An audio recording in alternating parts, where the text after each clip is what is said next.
Hello, and welcome back to the Commerce Collective podcast brought to you by Flywheel. It's March 2024, and we are live at Shoptalk in Las Vegas. It is beautiful and sunny, and it is not quite as hot as it was last year, so I consider that a win. But we are here bringing you 3 live recordings of the podcast called our Shoptalk Sessions again, featuring our partners as special guests covering a variety of topics in the world of digital commerce. In this episode, I get to talk to Alice Long, Director of Market Planning and Strategy at Instacart, and we're about to cover how Instacart's technology empowers retailers to embrace retail media and open up the door for growth to grocery advertisers. Without further ado, let's get into this conversation. Hi, everyone. I'm Alice Long. I lead our market strategy and planning team here at Instacart, specifically for our e-commerce practice. And so our team is responsible for shaping enterprise offerings that our retail partners uses for their own channels. So think building website and retail media solutions for retailers.com strategies. And I've been with Instacart for 4 very action-packed years.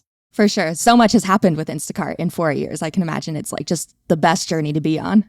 Oh, for sure. Every day is something new, never a dull day, for sure. Perfect. Okay, so today we are going to talk about how Instacart is empowering grocery retailers to build up those e-commerce capabilities with an emphasis on retail media networks, because a lot of our audience on the podcast has to do with advertisers, and then how these capabilities then provide those opportunities for advertisers looking to grow across the U.S. grocery landscape. And so to first start off, I'm going to have you give me like an overview of some of the tech solutions that Instacart can provide retailers. And I already mentioned that it's because most of our audience ties back to advertisers, but an overview of those tech solutions. Yeah, so let me just start off with a really quick history lesson. So Instacart began as a consumer marketplace where families are able to place an order for same-day delivery with now over 1,500 retailers. And because of this work, we were, and we still are, very fortunate to deeply understand consumer behavior when it comes to online grocery. And so this specialization in e-commerce, specifically in grocery, actually allowed us to create very effective advertising tools for our brand partners to use on Instacart app. And so really we took all these learnings from the marketplace and extended into B2B solutions. So now when you look at our Instacart platform offerings to retailers, we do everything from e-commerce to fulfillment, to advertising, to connected stores or in-store capabilities, as well as insights. Amazing. In terms of just maybe to tag that on, over the years, we made a lot of investments to make it easy for brands to reach new customers and drive sales through advertising formats coupled with AI technology for targeting. And so all this innovation not only attracted brand partners or advertisers, which we're working with about 5,500 brand partners now, which is pretty crazy. But it also laid the groundwork for a deeper partnership with our retailers who are trying to drive their own digital transformation in the advertising space. And so this interest from our retail partners inspired us to launch Carrot Ads, which simplifies the process for retailers when it comes to developing and scaling their own retail media network business. And so that's really where we're at today and why we're so excited about the different capabilities we're able to offer for our retailers.com. Perfect. And I'd love to dig deeper into retail media networks, of course. I'm curious for grocers or retailers around the country, or around North America, why partner with Instacart? Like what differentiates Instacart in this space? Love that question. So thank you so much for that. And so going back to the interest we were getting from our retail partners, it really inspired us to launch Carrot Ads. And again, this is really to simplify the process for retailers when it comes to developing and scaling their own retail media network businesses. And so when you go back to what distinguishes Instacart in the retail media network landscape for a grocer, a few thoughts here. First and foremost, it's proven advertising technology that's actually purpose-built for grocery. Why this is so important is because consumer behavior in grocery can be so nuanced. A grocer may see the same customer multiple times a week versus other industry verticals that may see their customers a few times a year. And so having tech that is designed for grocery is so critical. And we've battle tested everything on Instacart app first before enabling it onto a retailer's site. The secondary thing that why Instacart stands out from our RMN offering for grocers is that we do support flexible sourcing models and we allow access to Instacart ad network campaigns. And so let me take a step back. Traditionally, it would cost a lot of money for a retailer to start a retail media network. One of those costs would be advertising sales resources. With Carrot Ads, we support multiple sourcing models based on the grocer's needs. So We provide retailers with tooling to run their own source campaigns, but we could also supplement with Instacart source ads supported by our 300 plus brand partnerships team. So think of them almost like an extension to a grocer sales team. Many grocers that we partner with basically started with no ad selling resources, but we were able to get them over the cold start problem when it comes to RMN with our demand in day one. And then maybe just to round it out for the last standout part, and then I'd love to kind of hear your feedback, is omni-channel. It's so important for us as a company to meet the customer wherever they're shopping, which often means it's in the stores. And so we're so excited about our work with Caper Smart Cards, and we're even more excited to unlock in-store ad formats on these cards as part of an RMN offering. And so I really do think that's going to change the game when it comes to in-store advertising.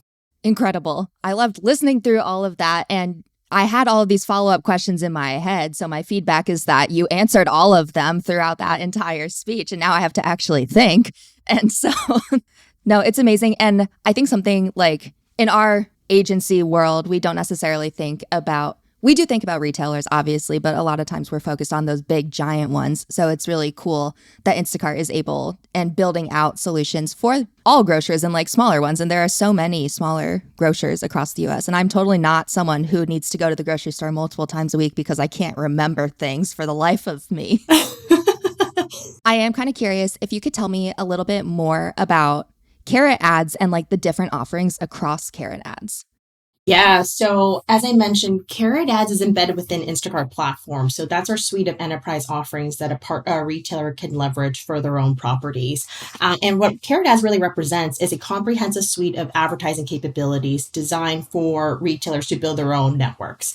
And essentially with Carrot Ads, you're enabling brands to meet their business objectives through ad formats integrated into a retailer site experience. So think sponsored products, display, shoppable video, all the good stuff there. And so when retailers leverage Carrot Ads, they're actually directly benefiting from our Instacart Ads industry-leading technology, our engineering expertise, and our deep data insights. So all in all, it's the exact same technology that our advertising partners already know and love on Instacart app, but now we're extending it to retailer.com. So it's proven. Perfect. I'm curious, from the retailer perspective, do you find that the retailers that you're working with and the grocers that you're working with are excited to kind of dig into building out e-commerce capabilities across the board and specifically RMN capabilities as well? I'm kind of curious, is there any kind of drag in adoption or are people really excited? People are generally super excited. There's a growing interest amongst grocers, big and small. I think that some of the larger grocers were able to be the first movers in the industry, but we're starting to see a lot of our regional grocers and specialty grocers starting to lean in here as well. And really the reason for this is because they're realizing the potential for additional revenue streams, and they're starting to engage with their customers a lot more when it comes to digital experiences. And so really what our goal of Carrot Ads is we want to be able to support the retailer wherever they are at with their RMN journey. And so when we go to the regional grocers who may not have a business today, we really want to take away all the scary parts when it comes to developing a retail media network. So we think about, what it takes for you to stand up a network. What are the costs associated with it? How do we make sure you get through the cold start problem? And so, yes, interest is very strong with grocers. And to your point, the rate of adoption can vary depending on resources. But again, the concerns that's coming from our partners is not about should I have a retail media network? It's how do I go about doing this in a way that is I'm able to operate a healthy P&L to do so. But again, really that was our goal, is to make sure that we could actually allow them to access RMN strategies similar to the bigger retailers. Got it. I'm curious, with the work that you do day to day and everything we've talked about so far, like what is your ideal future state? Let's say like 5 years from now. I'm very passionate about creating technologies that actually level the playing grounds for all grocers. And so what we're so excited about is our partnerships with the regional grocers, as I mentioned, is how do we use technology to actually overcome some of the typical resource barriers that a grocer may face. A lot of grocers don't have tech teams. A lot of grocers don't have the resources to be able to, install a deep advertising bench. And so that's really our vision here, is how do we ensure we provide flexible capabilities that our retailers can actually go ahead, use those, configure it based upon their strategies, and really making it easy for them to run their business. Got it. I'm going to now flip us to the perspective of advertisers. And I'd love to hear kind of your take on approaching the grocery landscape as an advertiser, because obviously, as we've already kind of covered, there's a few giant national grocers, and there are also all of these tons of smaller, more regional, less technologically advanced kind of grocers that might actually be worth investing in as advertisers and brands looking to grow share across the US. So I'm just kind of curious, like your take on how all of this ties together. Yeah. Well, first and foremost, the buzz around in-store media is so exciting because I really do believe it could really help to level the playing ground for regional grocers. And so this is one of the main reasons why I'm so excited about Caper Carts and the advertising potential of the formats on these carts.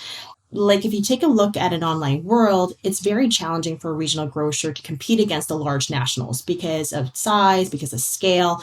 However, when it comes to in-store activations, regional grocers actually really know their craft and more importantly, their customer base. And so they spend a lot of time building differentiated experiences, whether it's their selection strategy, the curation of their in-store experience. And so you as a consumer can't help but want to keep coming back to their stores.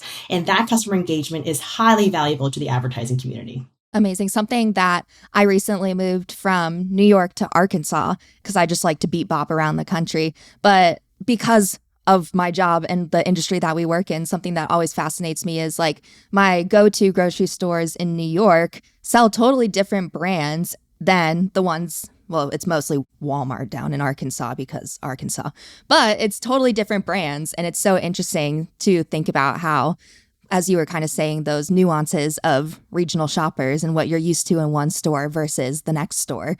And you go and you're looking for specific brands and you're like, okay, they don't exist here. Now I have to pick new ones. And that like familiarity with things, it's all fascinating. And so I can see how like for brands and advertisers, getting it right and wanting to be able to measure everything is so important. Absolutely. And it became a destination for you because they're carrying different lines. And so going back to really what our vision is from a technology is, so I talked a lot about leveling the playing ground for grocers of all sizes.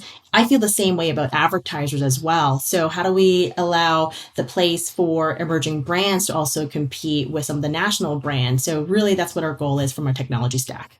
Amazing. Okay, I think we can kind of head into any kind of key takeaways that you have from the conversation. We're keeping these ones nice and short and sweet, so that's lovely. But key takeaways that you want the audience to walk away with. Yeah, so maybe what I'd love for the audience to know is really taking a look at the retail media network that you may be considering, because there's a lot out there in the grocery industry now, especially with the normalization after COVID. Consumers are starting to get a lot more engaged from a digital standpoint. So what I would love to leave with the audience here is think about the technology that you're using. So is it built for grocery? Is it incorporating all the different use cases and all the customer preferences when it comes to the weekly grocery shop? What's secondary is we think a lot about scale, not only scale for the grocers, but scale for the advertisers. How can we leverage technology and our services like advertiser success programs to ensure that our advertisers and our grocers can scale with the business? And at the end of the day, I think the big headline here is retail media networks don't have to be scary. We're spending a lot of time with our grocers to stand theirs up. And I think that we're clearing up a lot of misconceptions when it comes to building RMN networks. And we're really excited about this. Amazing. Thank you very much. And that wraps up this episode of our 2024 Shop Talk series. There are 3 total episodes for you to listen to. You must listen to all of them. Don't miss out. You don't want to miss out on any of them. 3 totally different topics from 3 totally different partners. So please go back and find them and listen to them. I have been your host, Emma Irwin. Thank you to Alice of Instacart, and I will see you next time.